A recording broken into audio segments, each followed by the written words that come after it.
Olá, estamos dando início a mais um programa Debates Le Monde Diplomatique Brasil, uma iniciativa do jornal Le Monde Diplomatique Brasil, em parceria com a TV PUC, com o canal universitário e com a TVT, a TV dos Trabalhadores. Hoje nós vamos tratar de uma coisa que, na verdade, nos atemoriza como democratas, é a manipulação da opinião popular. E como é que isso se dá? Se dá por N caminhos, e nós convidamos um especialista nessa área, que eu vou apresentar para vocês agora, o Gessé Souza. Gessé Souza é sociólogo, é livre-docente em sociologia pela Universidade de Flensburg, na Alemanha, é professor titular da Universidade Federal do ABC e é um autor muito reconhecido, muito prestigiado, um dos melhores sociólogos que nós temos no Brasil hoje, já publicou 27 livros e mais de 100 artigos e tem tratado das classes sociais no Brasil e das suas manifestações políticas.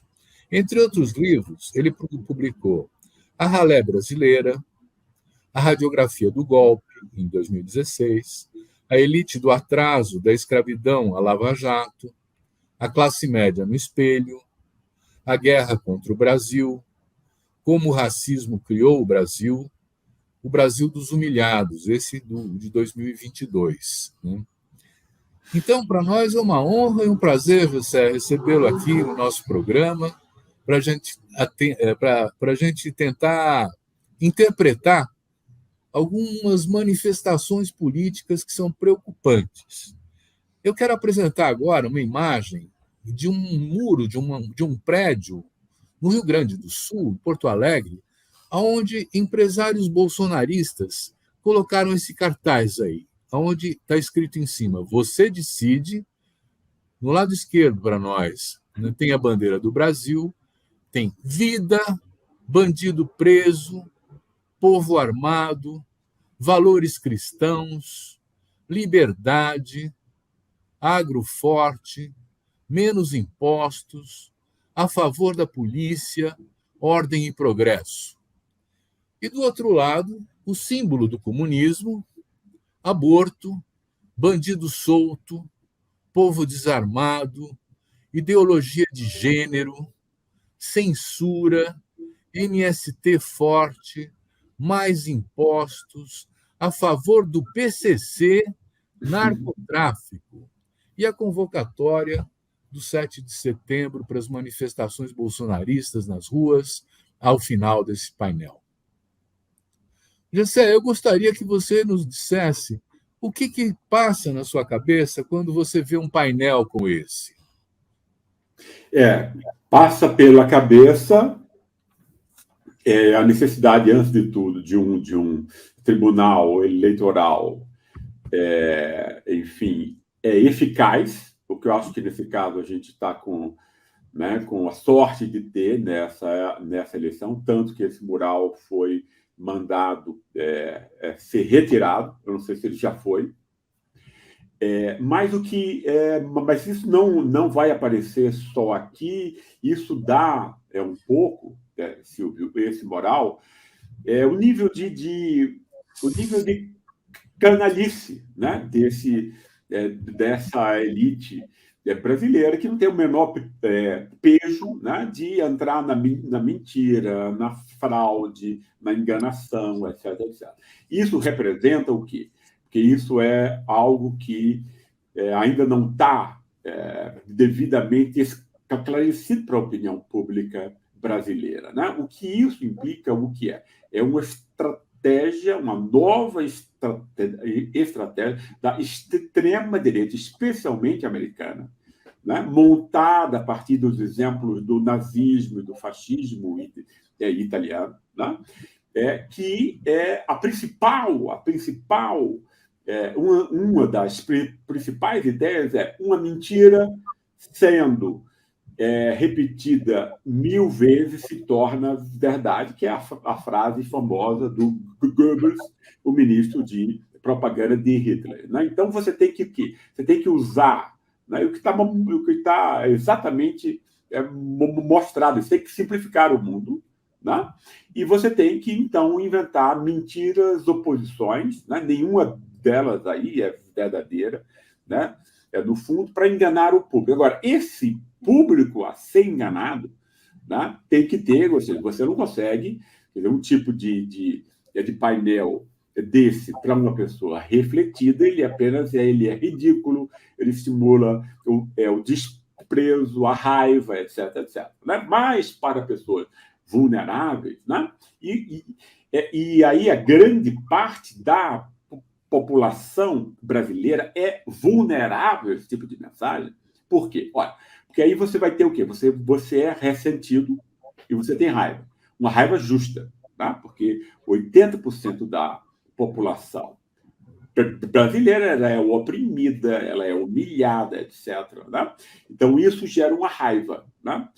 Como é que você vai canalizar essa raiva? Essa é a inteligência diabólica dessa extrema-direita com a qual nós estamos lidando. Né? O pessoal sabe que o mundo está ficando cada vez mais desigual, que a riqueza do mundo inteiro está indo para 0,01%, né? Que é quem tem efetivamente, alguns bilionários hoje em dia têm a fortuna, têm o dinheiro de 50% do planeta, que é um negócio absurdo, isso nunca existiu antes, né? E, obviamente, as pessoas estão ficando mais pobres. E não é só mais pobres no Brasil, estão ficando mais pobres nos Estados Unidos. Né? Ou seja, faz 50 anos que o trabalhador americano não tem aumento real. Isso nos Estados Unidos. Né? Então, você vai explicar o quê? Esse cara está com raiva, esse cara não pode mais pagar a universidade do filho, como aqui também não, a escola, etc, etc. Aqui é muito pior, porque é a fome, você não consegue pôr, é um prato de comida, etc. Né? Mas aí você tem esses dois públicos aí, né, que está sendo assaltado pelos bancos, por trás dos bancos estão sempre as elites, né, nesse caso predatórias financeiras, etc. Elas não produzem nada, etc. Elas só sugam, né, uma enorme transferência de renda. Né?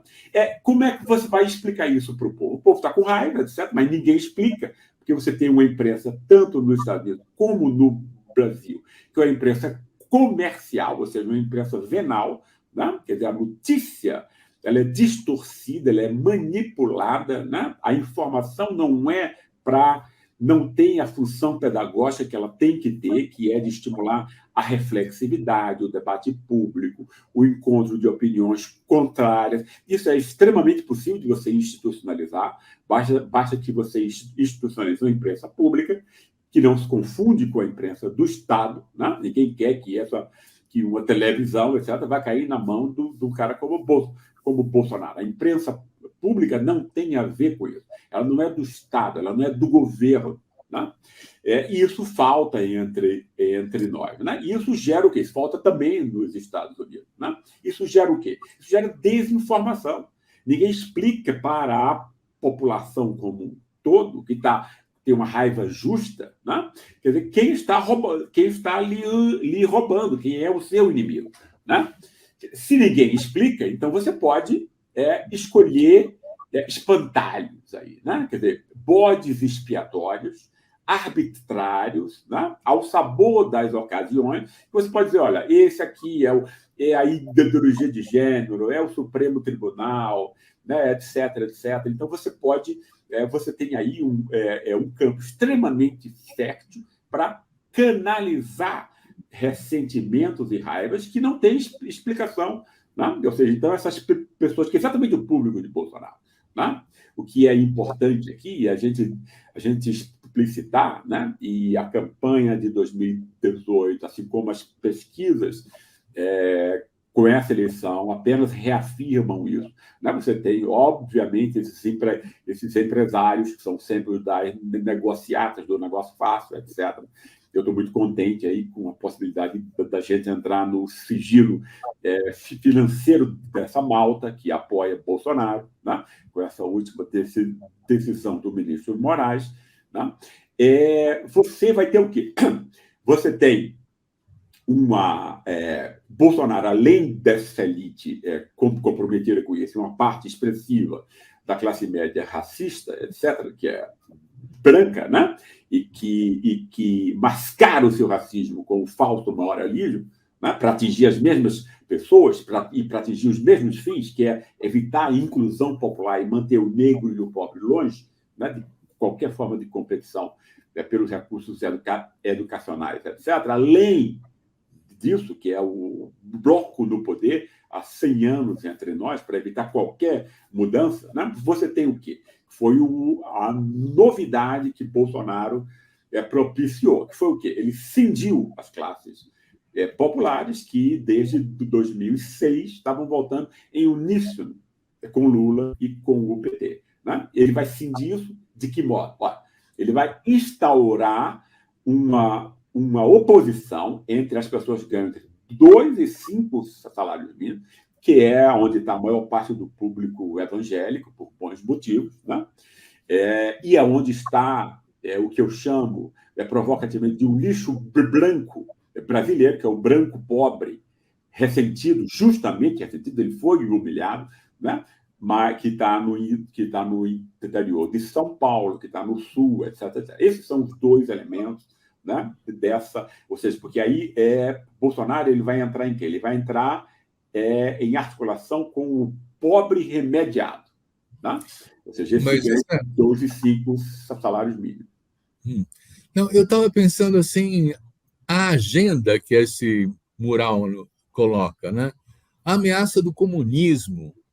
A gente tem que ter medo do comunismo, José? Quer dizer, o povo armado e o povo desarmado, o bandido solto e o bandido preso. Esse universo é muito pobre, é muito pequeno, mas ele mobiliza, né? Exato. Exato. Ele mobiliza, Silvio, porque a gente tem um público.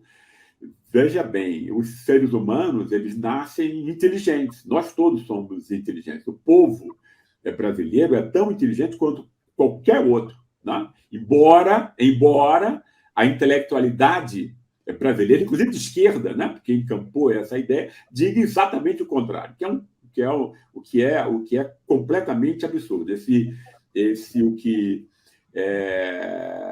O que já foi chamado por Nelson Rodrigues de complexo de vira-lata, né? Mas o fato você tem aí o quê? Você tem um público literalmente imbecilizado. Não é que ele nasceu imbecil, ele foi feito de imbecil, né? Entende? Você pode imbecilizar pessoas como? Você nunca mostra a complexidade social, você distorce a realidade sistematicamente. Como é que essas pessoas vão ter acesso a outra coisa? Né? Você é pobre, né? Você tem poucos hábitos de leitura, você tem todas as desvantagens associadas à pobreza, você foi obrigado a trabalhar e estudar ao mesmo tempo, a partir dos 11 anos, etc. Ou seja, você não faz nenhuma coisa nem outra bem, obviamente. Né? Então, você tem aí um público extremamente oprimido, né? Que não tem explicação para a sua própria situação, que ele vê como injustiça. Né? Entende? Mas ele não consegue transformar essa injustiça em indignação, que é o passo político, essa raiva em indignação. Né? Ele continua transformando raiva em raiva. Exatamente isso que Bolsonaro propicia essas pessoas. De que modo? Olha, você vai criar o quê?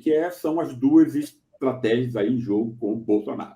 Quer dizer, o grande público de Bolsonaro são os evangélicos, né? Que na sua imensa maioria é exatamente esse pobre remediado. Saiu um pouco de uma situação de miséria, etc., né? Porque a maior parte das denominações evangélicas tem a seguinte estratégia: você cria uma comunidade de irmãos que se ajudam. Né?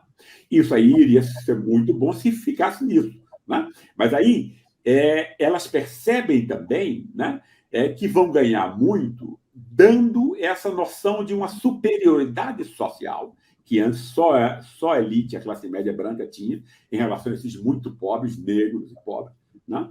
Que você começar a construir, Silvio, né? Você construir oposições que são extremamente falsas. Né? Por exemplo, você pega a questão da orientação sexual. A orientação sexual não diz absolutamente nada sobre a substância de um ser humano. né? Ela é uma escolha individual que ninguém tem a ver nada com isso. Né? Mas você pode transformar isso, ou seja, é uma construção artificial, portanto, né? Entende? Num orgulho. Né? Entende? Você estigmatiza um grupo, né? Sem nenhum motivo, né? Dos homossexuais, gays, LGBT, etc., etc., né? E diz que essas pessoas são más, são perigosas, ameaçadoras, e que você é o bem e o bom, etc. Né? Se você diz isso para alguém que foi humilhado a vida inteira, e essa fração da população também foi humilhada, né? Por quem tinha dinheiro, por quem tinha poder, porque tinha conhecimento, diplomas universitários, etc., etc. Né? Então, essas pessoas vão acolher isso, porque essa necessidade de autoestima e de reconhecimento é a necessidade humana mais importante de todas. Né? A gente não compreende como a sociedade funciona sem que a gente tenha isso em mente. O que as pessoas precisam é de reconhecimento, de autoestima, antes de tudo. Né? Isso é muito mais importante do que interesses econômicos enquanto tais, que também são redutíveis a essa necessidade de distinção social. Né? Então, você tem aí o quê? Um campo de pessoas desarmadas completamente, né? E foi desarmadas por uma estrutura de um debate público distorcido, comercial, venal, que não informa, mas sim distorce e manipula, né? E pessoas que não compreendem as razões da sua miséria, né? As razões da sua, né? Da sua pobreza. O mesmo acontece com o branco, porque isso é extremamente importante, muito especialmente do Rio de Janeiro para baixo. Né? Mas se você pega São Paulo e o Sul, é um pouco distinto. Né? Primeiro, você tem aí uma população que é majoritariamente branca, né, Silvio? Isso é extremamente importante. Né? Você anda nesses países aí, é como se fosse, né, países da Europa do Sul e tal. Né? Entende? E aí, no caso, o que é que você tem? É um pessoal que já tem, sempre teve, no fundo, nunca houve a não ser com o Getúlio Vargas, né? Mas nunca houve nenhuma crítica ou discussão dessas coisas. As pessoas se consideram, pela mera origem europeia, né? Por sangue, pelo, né, ostentar um nome alemão, italiano, etc., etc., superior ao povo, a esse mesmo povo, mestiço, negro e pobre. Né? Isso a gente nota em entrevistas, por exemplo, como as que eu fiz para o livro A Classe Média no Espelho, no interior de São Paulo e em Santa Catarina. Né? É de um racismo corrosivo.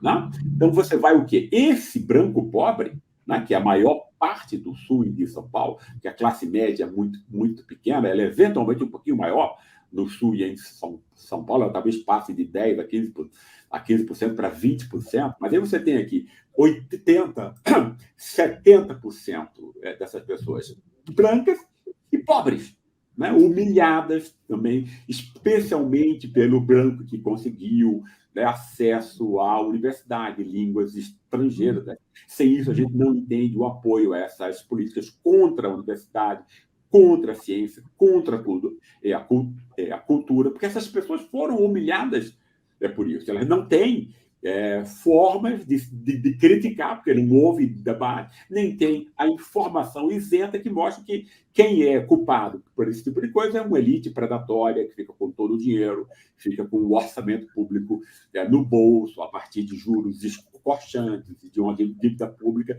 que é uma fraude, porque ela nunca foi auditada. Você não audita uma dívida, você sequer sabe a quem você deve. É óbvio que isso aí é roubo. Né? Ninguém é idiota aqui. Né? Não chegamos a esse ponto. Então, você tem esses dois elementos aí, o branco pobre do sul e de São Paulo, e que realmente, sempre foi, né, a base mais importante de Bolsonaro, com as suas extensões em Mato Grosso do Sul, etc. É o mesmo pessoal, e o evangélico pobre, remediadamente pobre, que tem ali o negro também, porque essa arminha do Bolsonaro, né? Essa arminha, ela está, e todo brasileiro das classes populares sabe disso intuitivamente, ela está dirigida à cabeça de um jovem negro. Né? Então, deixa eu entrar aí, porque eu acho que tem uma distinção. Né? Tem empresários que financiaram aquele mural no prédio. Uhum. Os empresários, uma parte deles, né, do agronegócio, da área comercial, estão bancando a ruptura democrática, estão Ah, bancando a possibilidade de um golpe. Né? E, de outro lado, você tem uma grande maioria, vamos dizer assim, popular, né, que está sofrendo esse impacto dessas campanhas de fake news, desse binarismo da vida, né? Quer dizer, ou é o bem ou é o mal, você tem que escolher um outro. Quer dizer, eu tenho a impressão que são questões distintas, né? Nós não podemos botar junto, quer dizer, esse empresariado que está financiando e os apoiadores populares. Que diferenciação você faz, Gessé? eu acho aqui, quer dizer, veja bem, no fundo, quer dizer, essa elite, né, que está com o Bolsonaro é uma elite de canalhas, ou seja, ele está, quer dizer, o que é o canalice, o que é a canalice no Ocidente? A canalice no Ocidente é você ser você não ter empatia com o sofrimento alheio. Isso é que é a definição de quem é canalha, né? É desumano, né? Entende? E esses caras são isso, né? Entende? E outra coisa, você tem aí um governo com o Bolsonaro, como você nunca teve antes, nem com o Fernando Collor, né? Que não tem nenhuma política em nenhuma área, né? Quer dizer, a única política econômica que tem é o assalto ao Estado, vender a Eletrobras aí por um preço de banana, né, para os seus amigos banqueiros, etc., para bancar o que é uma fraude eleitoral agora, né, há 2 meses das eleições, entende? Ou então você deixar quer dizer, que o agronegócio, né, não tenha nenhum limite, nenhum controle, possa matar índio, possa desmatar. Essa é a única política que Bolsonaro tem. Única. Tem nenhuma outra. Não? Ele não está dando educação, não está dando saúde, não está dando emprego, nada, nada, nada. Não tem um projeto econômico, e como não tem um projeto em nenhuma outra área. Qual é o projeto de Bolsonaro? Como um miliciano no poder. Não? Bolsonaro é um miliciano. Não? Ele é apoiado pelas milícias. Ele é o grande articulador e o porta-voz desse poder miliciano, né? Que é o caso, né? Que é o caso de você, quer dizer, e o que é que o miliciano quer? O miliciano quer assaltar, né? Ele quer roubar. Você tem aqui um projeto, né? Pela primeira vez entre nós, em estado puro, de que o projeto é roubar. A corrupção é o ponto, né? O único ponto do governo Bolsonaro. E essa elite que o financia participa desse saque, né? Basicamente, essa é a história, né? Mas eu acho que isso vai ter como nesse último episódio em que Moraes decidiu, né? Quer dizer, quebrar o sigilo bancário. Isso é extremamente importante, Silvio. Né? Quer dizer, esses caras, obviamente, têm rabo preso. Né?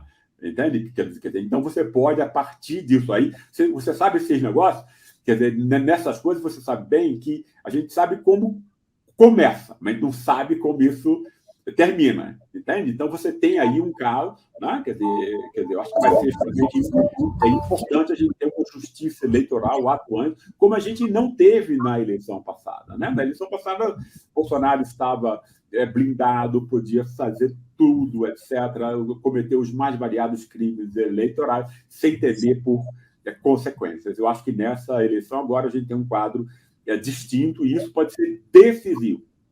Gessé, nós vamos fazer um pequeno intervalo por conta da questão eleitoral e já voltamos.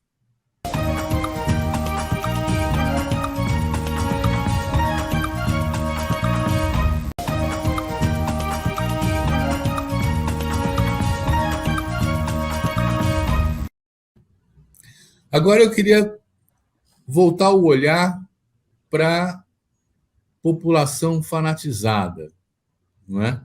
Quer dizer, as pesquisas dizem que alguma coisa como 12% da população brasileira é bolsonarista de raiz, né?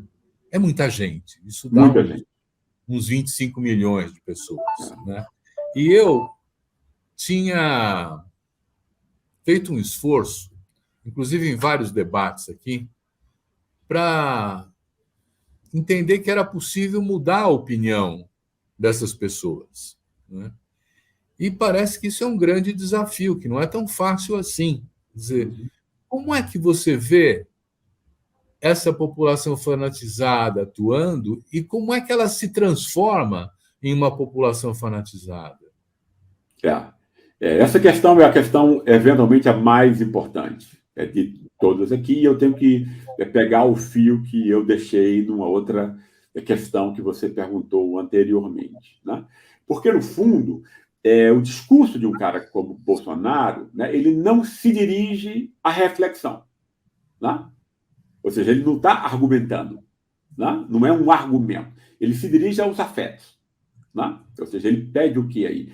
A identificação imediata dessa pessoa com a mensagem.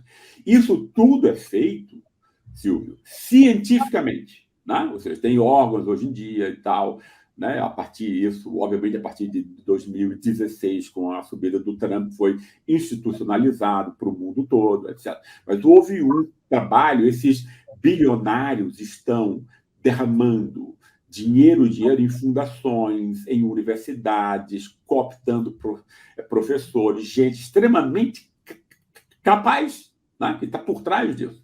Né? Como você pode mapear uma pessoa, né, pelas redes sociais e, de algum modo, encontrar o gatilho, onde ela vai agir o quê? Contra os seus melhores interesses. Né?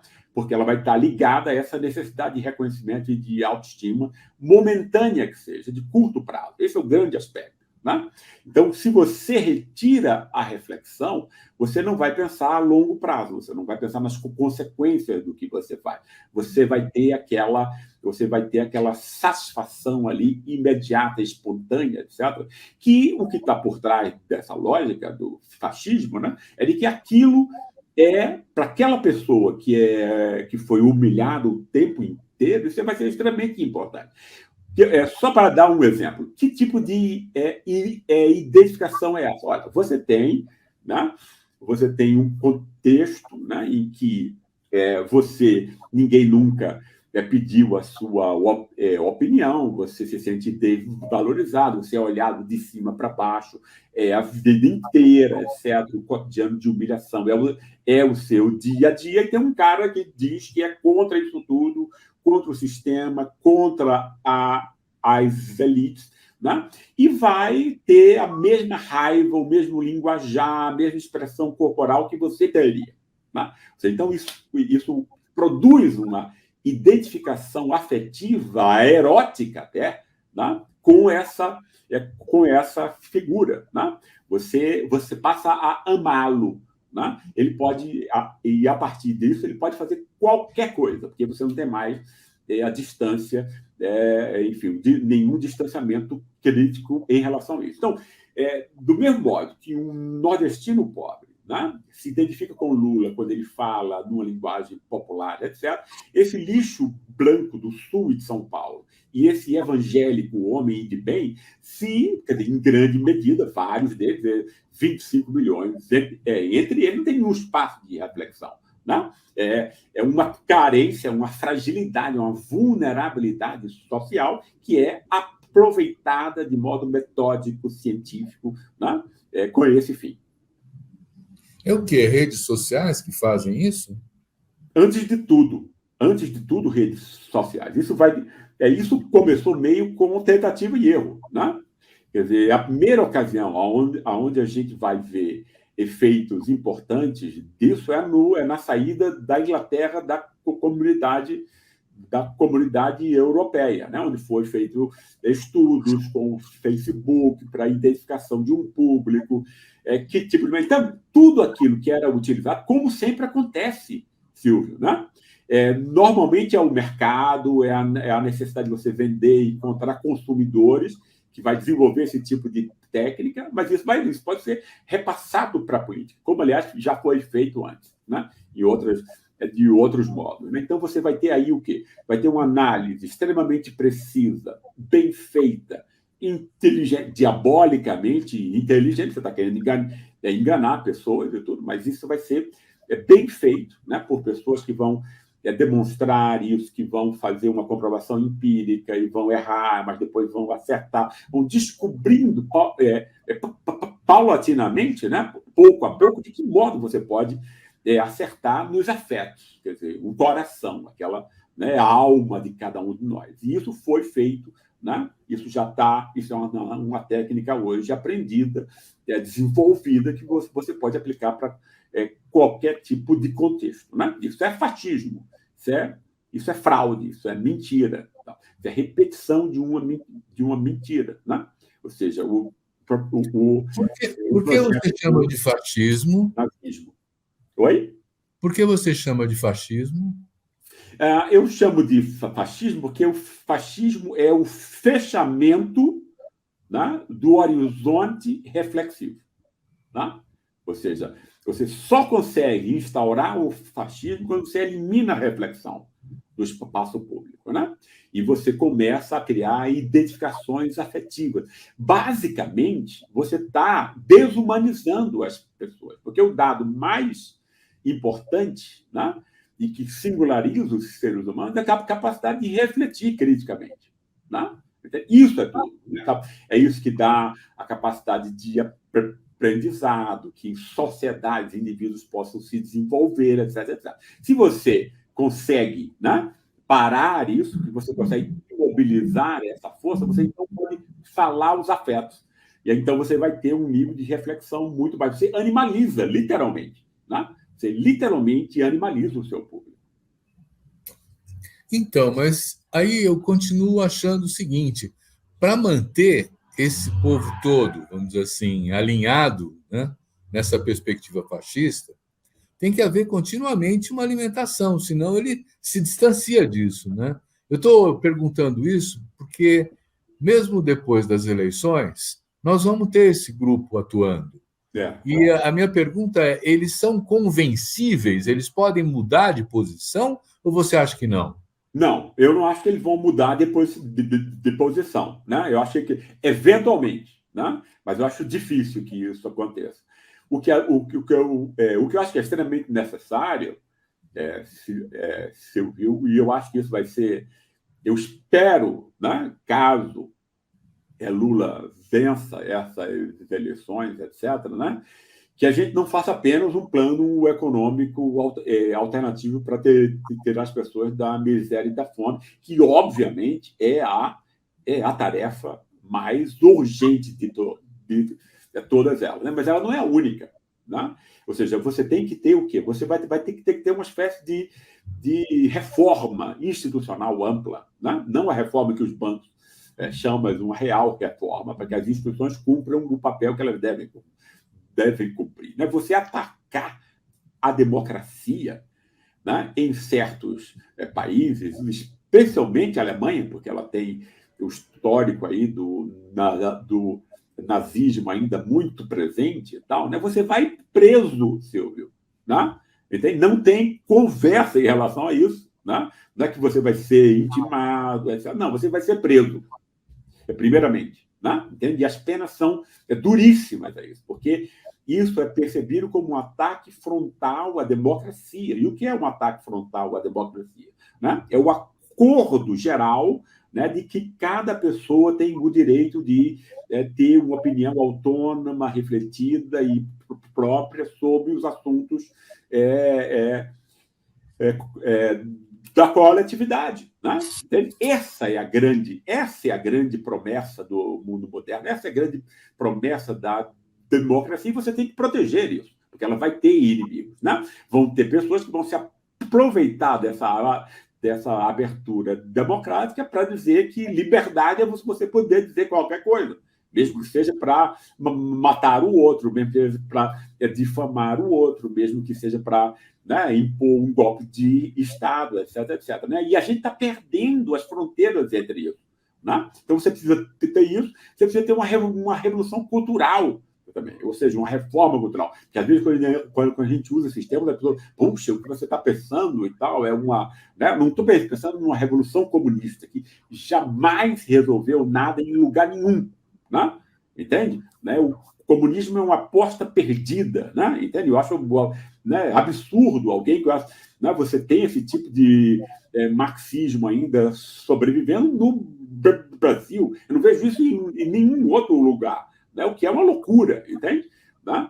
Então, você vai ter aí, quer dizer, é extremamente importante você ter o acesso a uma informação isenta. Sem isso, você não vai ter mudança, sem isso, você não vai ter mudança de patamar democrático, você tem que ter televisão pública, você tem que ter controle e regulação da mídia, óbvio, né? Entende? Porque você não pode tolerar todo tipo de coisa. Não tem nada a ver com liberdade, porque a liberdade tem a ver com o fato de que a sua liberdade não ameaça a liberdade alheia, senão isso é tirania. Né? Ao de sol, o tirano é livre.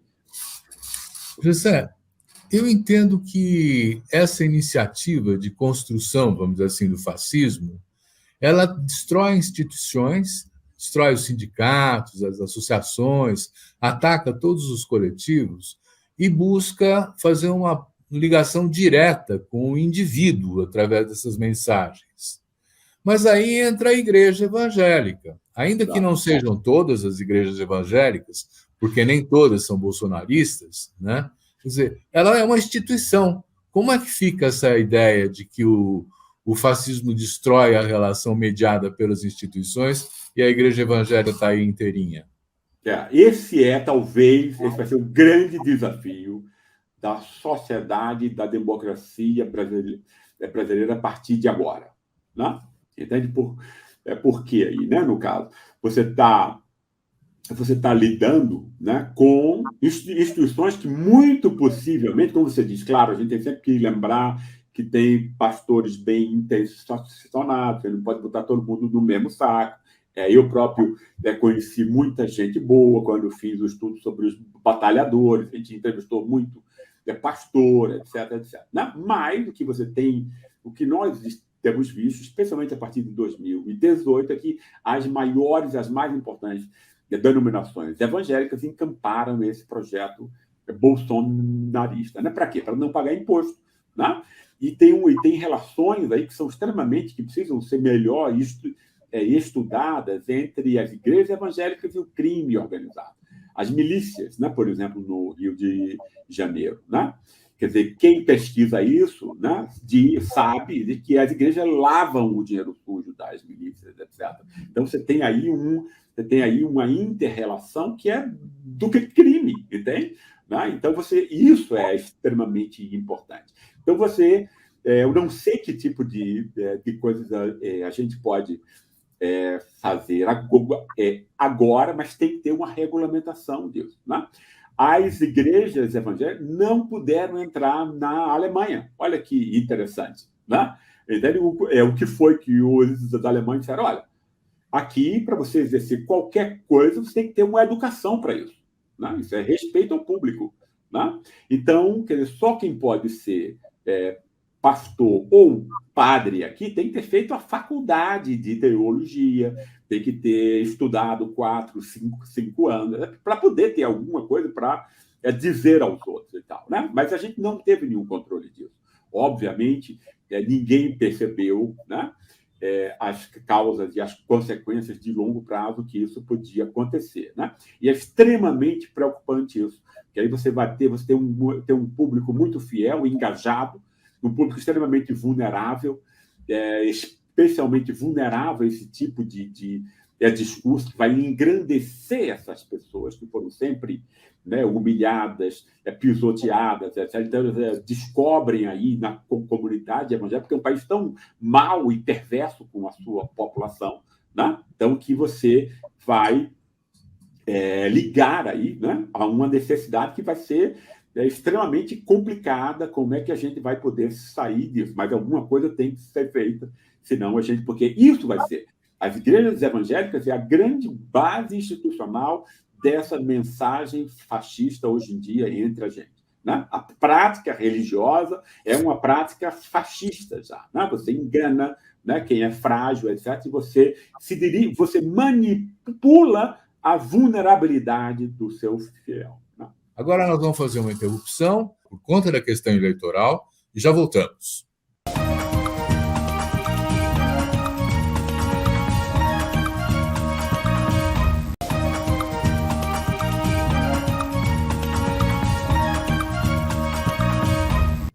Gessé, então, nós estávamos falando do povo evangélico e das igrejas evangélicas. E não só das igrejas evangélicas, mas das igrejas neopentecostais, que é uma coisa em especial, né? Quer dizer, e tem muita transgressão, tem muita. Você está identificando, inclusive, que o crime organizado está relacionado a isso, né? Como é que você vê essas instituições? Como é que a gente pode tratar isso? Em Moçambique, por exemplo, o governo baniu a Universal do país, né? Exato.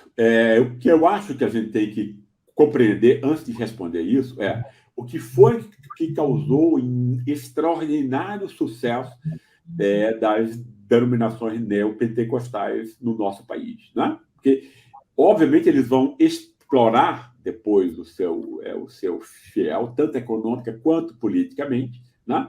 Mas se esquece o que essas religiosidades vão dar ao seu fiel, né? Elas vão dar o quê? Elas vão, antes de tudo, recebê-lo. A gente tem que ver que é um país que exclui, marginaliza, etc. Né? Todas as instituições ou excluem, ou marginalizam, ou ativamente perseguem o pobre.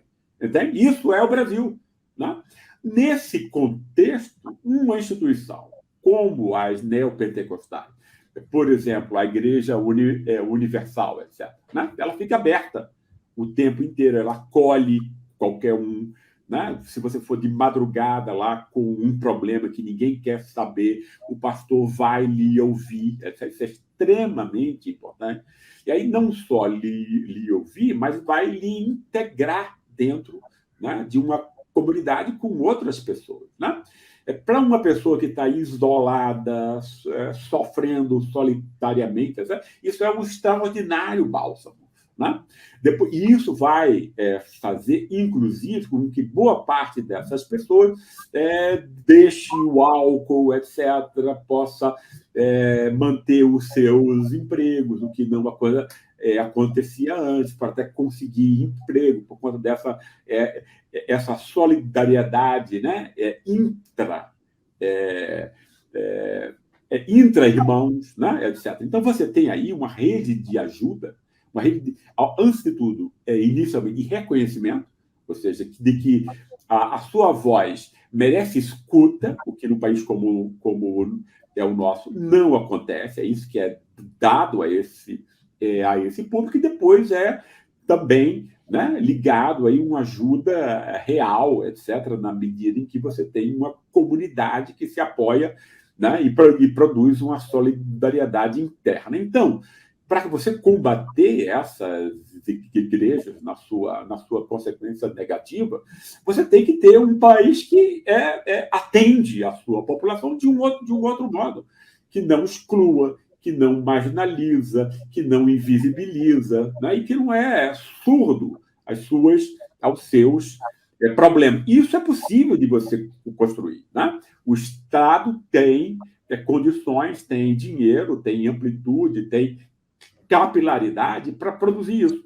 Né? Vários estados no mundo inteiro produzem isso. Né? O nosso não. Né? É na falta desse Estado, né? É na falta dele, né, de sua ação, etc., que viceja esse tipo de religiosidade. Se for possível, né, oferecer a essa população, né, uma alternativa, então basta você cobrar os impostos que esse pessoal vive, basta você entrar aí no extrato bancário aí dos donos dessas igrejas, para você encarcerar esse pessoal para os próximos 50 anos. Gessé, nós estamos chegando no final do nosso programa, passa rápido o tempo, né? Eu queria que você fizesse uma reflexão, uma última reflexão, da forma como você bem entender, mas que apontasse o pós-eleitoral. Como é que pode haver uma relação com a base social evangélica fascista, né? Frisando que não são todos que estão nesse barco, né? A partir de um novo governo democrático. Como seria isso?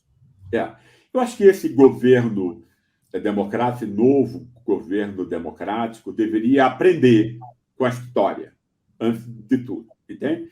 A esquerda brasileira, depois de Getúlio Vargas, esqueceu isso, né? Ou seja, você vem com um plano, é claro que é extremamente importante, etc., mas você não tem nenhuma ideia, você não contrapõe nenhuma narrativa à narrativa dominante, você não contrapõe nenhuma interpretação do Brasil, do golpe militar, do que aconteceu nos últimos 100 anos, etc., à leitura dominante. Ou seja, então você vai ser preso dessa leitura. Né? Isso aconteceu com a esquerda. Muita gente da esquerda apoiou a Lava Jato. Por quê? Porque foi criado nesse falso moralismo, etc., que é a principal ideia da interpretação que se tem sobre o Brasil. As interpretações não ficam na cabeça dos filósofos, elas não ficam nos livros, elas não ficam nas universidades, elas vão povoar a imprensa, o teatro, o cinema, a arte, etc., etc. Então, tem que ser feita uma ofensiva, Silvio, no sentido de restituir a inteligência popular que foi roubada, né, pela elite. Né? E isso é extremamente importante. Eu até aproveito para fazer a propaganda do meu último livro, acabou de ser lançado, que é A Herança do Golpe, né? Que é uma releitura ampliada A Radiografia do Golpe, onde eu acrescentei, né, exatamente esse contexto de que por que foi construída uma cultura de golpes de Estado entre nós, né? Para que ela serve, quem é que entra, como se dá esse tipo de arregimentação e a legitimação absurda disso. Né? E também é uma segunda parte, onde a herança desse golpe está sendo exatamente no contexto da sua última pergunta agora, o que é que a gente tem que fazer com isso?